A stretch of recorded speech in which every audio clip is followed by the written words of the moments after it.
like for people to know that there are a number of different types of dementia. That's something that I wasn't aware of before, um, and that each person is different. Even if two people have Alzheimer's, their symptoms could be extremely different.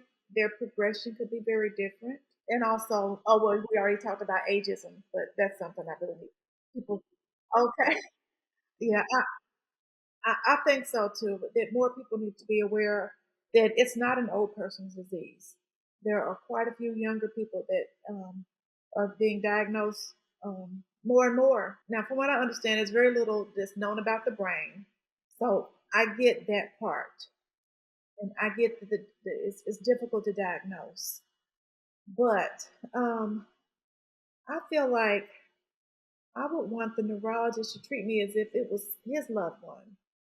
And I don't think if it was his loved one, he would just go, he or she would just be like, okay, well, see me in 6 months, see me next year. I think they would be a little bit more in depth with testing. Um, yeah, that's what I would say, as well as I think upon diagnosis, I think neurologists need to let people know about different dementia groups that their patients can connect with.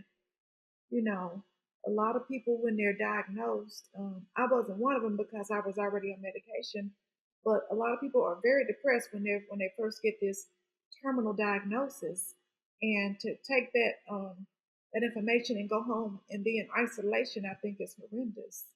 So I think they need to quickly connect them with other people that they can talk to, and they can kind of go through it together. It makes a big difference. As well as now I understand we do need to get our affairs in order as far as a will and just different things. But when that's all is said is to go home and get your affairs in order, that's very depressing. People need to know that it's possible that they can live well with dementia. The focus should be more on that than just go home and get ready to die.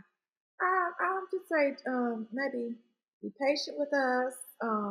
Listen to what we have to say. We still have, we still have opinions. We still have a voice. And try to let us do as much as we can while we can.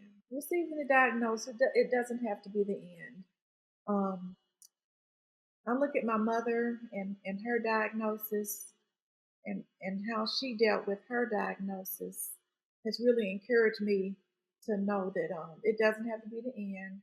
It's still life after diagnosis. Um, and to be grateful for the things that we can still do, be grateful for what we have, where we are in the journey, because it could always be worse.